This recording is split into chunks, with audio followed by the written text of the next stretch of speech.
Within months of arriving in America, thousands of Italian prisoners were doing everything possible to avoid going home. These were men who had fought against the United States, men raised under fascist propaganda that taught them America was weak, decadent, inferior, men who should have wanted nothing more than to return to Italy. Instead, they were begging to stay, applying for work extensions, delaying repatriation.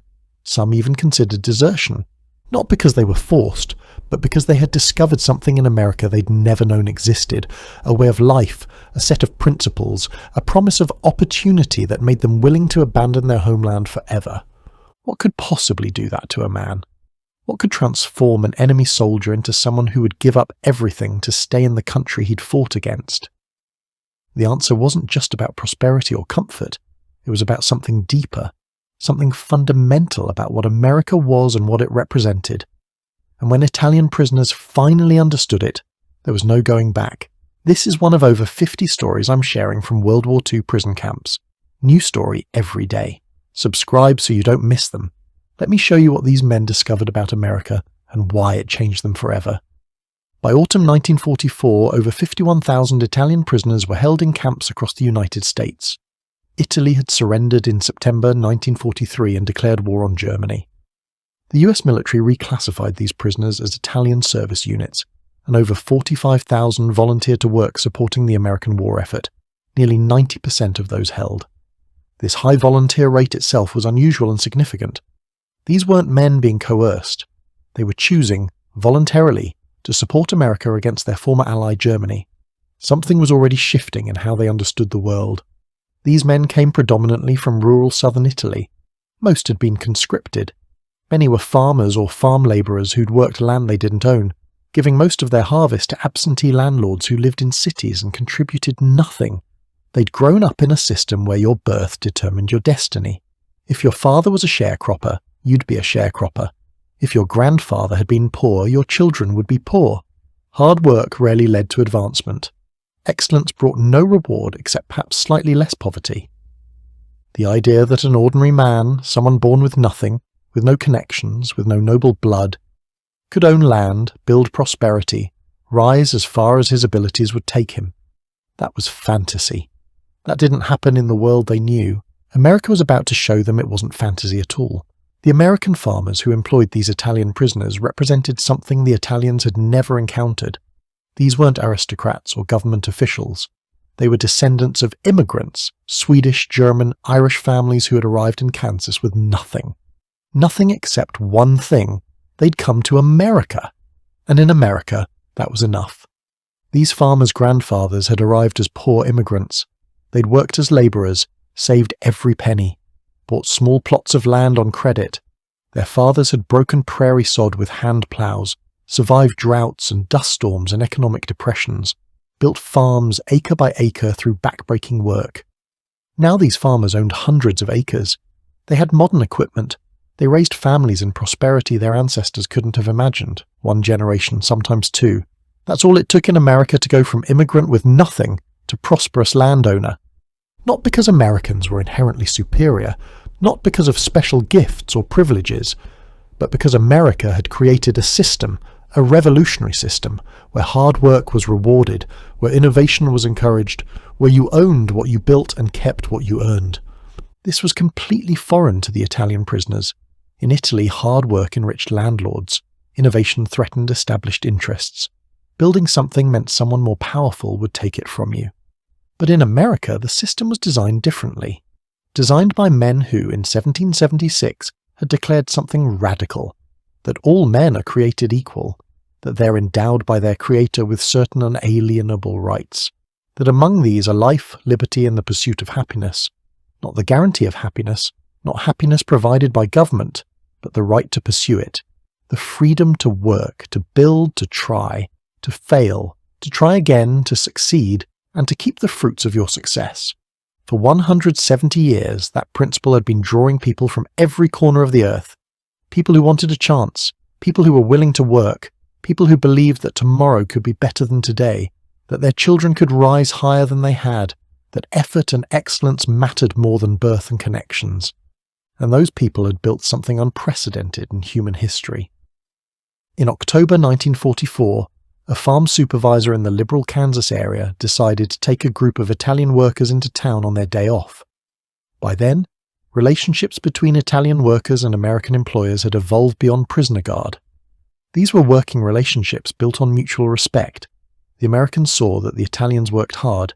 The Italians saw that the Americans treated them fairly.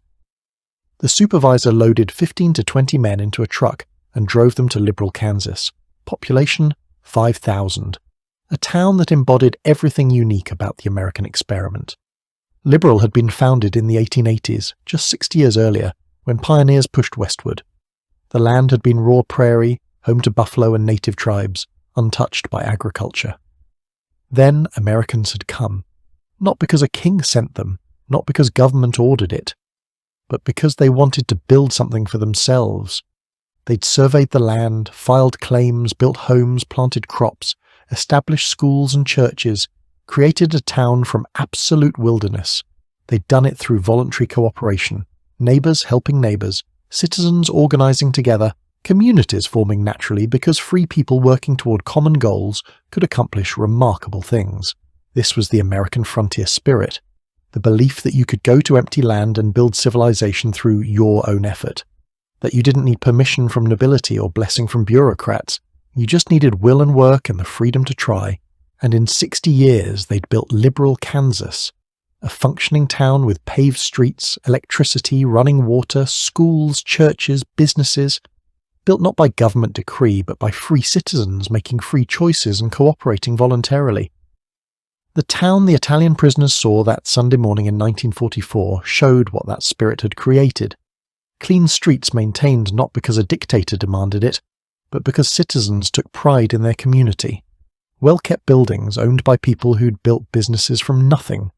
American flags displayed not by government requirement, but because people genuinely loved their country and understood what it stood for.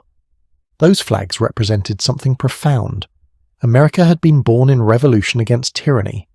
In 1776, a group of colonists had done something audacious. They told the world's most powerful empire that they wouldn't be ruled without consent, that government existed to serve the people, not the other way around, that when government became tyrannical, people had the right, the duty, to change it. They'd fought for 8 years against overwhelming odds, farmers and shopkeepers facing professional soldiers, ragtag militias facing the British Empire. They should have lost. Every rational calculation said they would lose, but they won. Because they were fighting for something more powerful than any army, the idea that people should be free. And having won that freedom, they'd done something even more audacious. They'd written a constitution that limited government power, protected individual rights, and trusted ordinary citizens to govern themselves. They'd created a system where power came from the people, where leaders could be voted out, where criticism of government was protected, not punished. For 170 years that system had worked. Not perfectly. America had struggled with terrible contradictions, fought a devastating civil war over slavery, wrestled with how to fully live up to its founding ideals. But it had worked. It had created prosperity, opportunity, and freedom unmatched anywhere on earth. And in 1944, America was proving it again. Fighting the largest war in history, while maintaining democratic processes, protecting civil liberties, keeping its economy productive, and treating even enemy prisoners with dignity required by law. The supervisor took the Italian prisoners to a grocery store on Main Street. What they saw inside would crystallize everything they'd been experiencing but hadn't fully understood. The store itself wasn't remarkable by American standards. About 800 to 1,200 different products. Shelves stocked with canned goods, dry goods, fresh meat, dairy products, bread. But to Italian prisoners from a country where food distribution had collapsed, where store shelves had been bare for years, where even basic necessities were unavailable at any price, the abundance was shocking, not just because there was food, but because of what that food represented about the American system. Every product on those shelves was there because of free enterprise. Farmers had grown crops because they'd profit from selling them. Companies had manufactured products because they'd earn money providing value. Truckers had delivered goods because they were paid to do so. The store owner stocked his shelves because satisfied customers would return. Nobody was forced. Nobody was compelled by government decree. The entire system operated through voluntary exchange, millions of people making free choices, pursuing their own interests, and in doing so creating abundance that benefited everyone. This was the opposite of Italy's corporatist system, where government controlled economic production, where bureaucrats decided what would be made and distributed, where central planning was supposed to create efficiency, but instead created shortages. The proof was on those shelves. Democratic capitalism produced abundance, authoritarian corporatism produced scarcity. But more than the economic lesson, there was something deeper these prisoners were beginning to understand. If you're new here, there are 46 more stories already waiting for you on the channel. One of the Italian workers examined a shelf displaying multiple brands of canned tomatoes. In Italy, if canned tomatoes were available at all, there'd be one government-approved product. Here were 4 different brands competing for customers. This meant something profound about freedom. It meant American companies were free to start businesses, free to compete, free to innovate. It meant American consumers were free to choose, free to decide which product offered better value. The government didn't control these decisions. Free people made free choices, and those free choices multiplied across millions of people and thousands of products, created an economy more productive than any centrally planned system could ever achieve. Another prisoner looked at newspapers and magazines displayed near the front. He'd learned in camp that these publications sometimes criticized the government, reported on strikes and protests, discussed controversial issues openly. In Italy, all media had been state-controlled. Newspapers printed what the government wanted. Criticism was forbidden. Alternative viewpoints were crushed. The regime controlled information because it feared what would happen if people knew the truth. But America was different. The First Amendment to the Constitution, written in 1791, explicitly protected freedom of speech and press. The government couldn't censor newspapers, couldn't punish criticism, couldn't control information. This wasn't weakness, it was strength. America was so confident in its principles, so secure in its foundations, that it could allow open debate, permit dissent, trust citizens to handle the truth and make informed decisions. Totalitarian systems controlled information because they were weak, because their lies couldn't survive scrutiny. Democratic systems protected free speech because they were strong, because truth didn't fear examination. The prisoners spent about 30 minutes in the store. The supervisor didn't rush them. He seemed puzzled by their intense reaction, but recognized something important was happening. When they returned to camp that afternoon, word spread quickly. Other Italian prisoners wanted to know details. The conversations that followed weren't just about food or products. They were about systems, about which way of organizing society worked and which didn't. These men, many of them farmers with limited formal education, understood something fundamental. America's system produced results. Italy's system produced propaganda. Over the following months, more groups visited American towns. They saw more stores, more prosperity, more evidence of what free enterprise and democratic governance could achieve. But beyond the material abundance, they were discovering something even more valuable: American values. They worked alongside American farmers who treated them with respect despite being enemies. They were paid fairly for their work, 80 cents per day in camp scrip, modest but honestly earned. They saw that in America contracts were honoured, agreements were kept, your word meant something. In Italy, power determined outcomes. The strong exploited the weak. Landlords cheated tenants. Officials demanded bribes. Your rights depended on who you knew and how much you could pay. In America, the law mattered. Not perfectly. America struggled with racial injustice, with inequality, with imperfect application of its ideals. But the system was designed to protect rights, to limit arbitrary power, to ensure that even the weak had recourse against the strong. The Italian prisoners saw this in small ways. When there were disputes about work assignments or wages, there were procedures, processes, rights. When they had grievances, there were channels to address them. They were enemy prisoners, but they had rights protected by international law, and America honoured those rights. This was revolutionary to men from a system where rights were whatever the state said they were, where power flowed from the top down, where ordinary people had no recourse against official decisions. American democracy flowed the other way.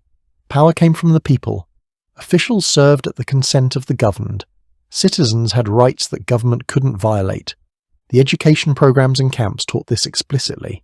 Classes on American history, on the Constitution, on how democracy functioned. but the most powerful education came from observation. They saw local Kansas newspapers criticizing war policies. They saw citizens organizing to support the war effort voluntarily, not through compulsion. They saw communities making decisions collectively, not waiting for orders from above. They saw American soldiers, young men from farms and small towns, who weren't brutal or arrogant despite their military power, who did their jobs professionally but didn't swagger or demand subservience, who treated even enemy prisoners as human beings with dignity. This reflected something deep in American culture, the idea that being powerful doesn't mean being cruel, that strength and decency aren't contradictory, that you can be the most powerful nation on earth and still treat people, even enemies, with basic humanity. This came from America's founding principles. The Declaration of Independence didn't just declare independence, it declared that all men are created equal, endowed with rights by their creator, not by government, not by powerful men, by God or nature or the fundamental moral order of the universe. Those rights existed whether government acknowledged them or not, and legitimate government existed to protect those rights, not to grant or revoke them. This was a radical idea in 1776. It remained radical in 1944. Most of the world still operated on the principle that rights came from the state, that power justified itself, that the strong ruled the weak because that's how the world worked. But America was different. America was founded on the revolutionary notion that it didn't have to be that way, that free people could govern themselves, that rights belonged to individuals, not to the state. That human dignity transcended nationality, class, or circumstance. And when Italian prisoners saw this in action, saw how it produced prosperity, protected liberty, created opportunity, they understood what they'd been missing their entire lives. By 1945, surveys show that 72% of Italian former prisoners reported that exposure to American values and living standards had fundamentally changed their views about political and economic systems. But the real evidence was in what they did, not what they said. When repatriation began in 1945 to 1946, Italian prisoners faced a choice: return to Italy or find a way to stay in America. Italy was their homeland. Their families were there, their language, their culture, their roots. Under normal circumstances, returning home would be automatic. But these weren't normal circumstances. These men had seen an alternative.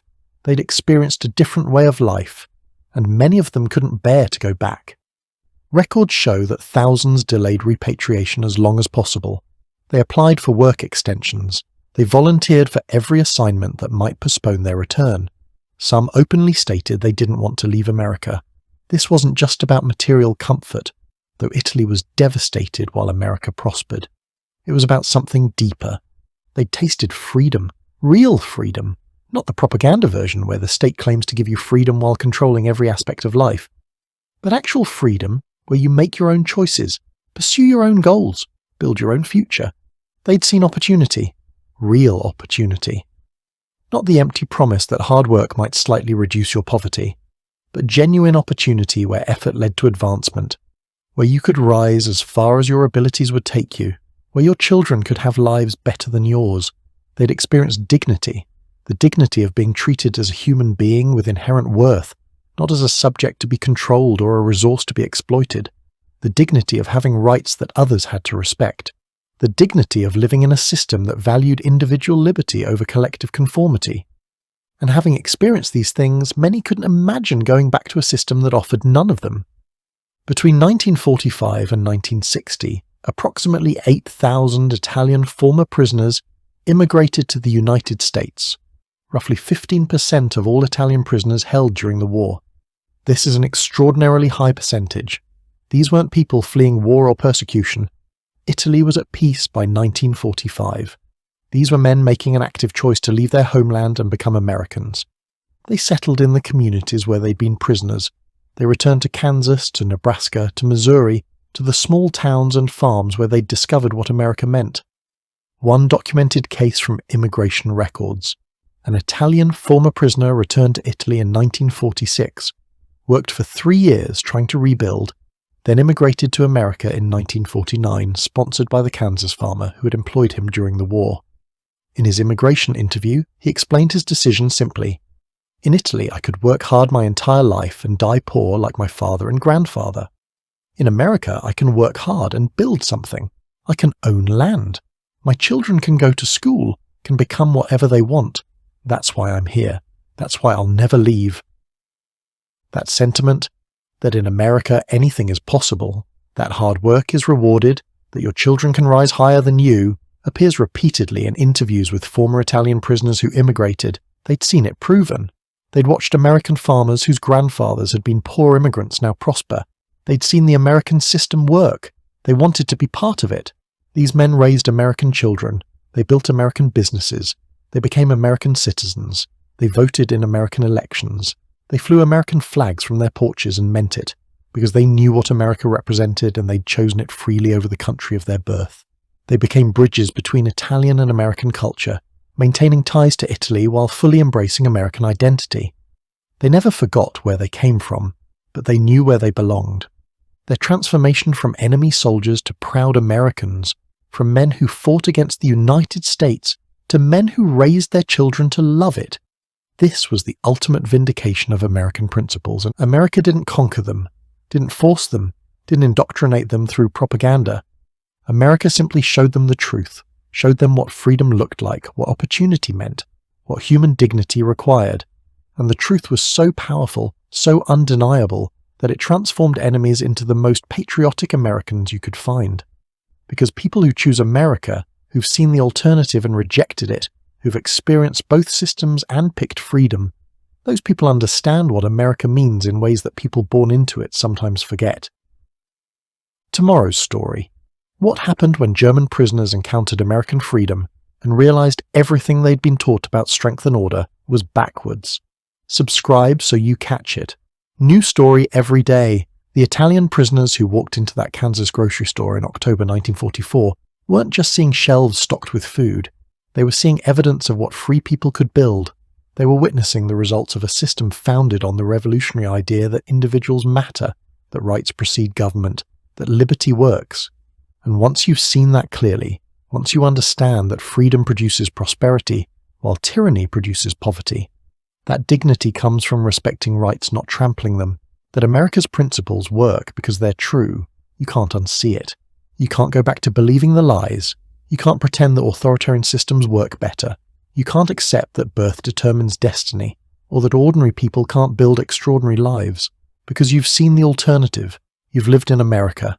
You've experienced what the founders promised in 1776 and what generations of Americans have built since.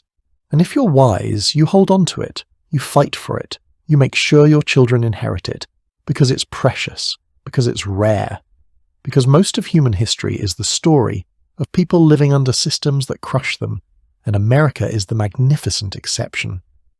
The Italian prisoners who chose to stay in America understood this. They'd lived under both systems. They'd compared tyranny and freedom. They'd measured the results, and they chose America, not just as a place to live, but as a principle to believe in, as a promise worth keeping, as a homeland worth loving, not because they were born there, but because they understood what it stood for.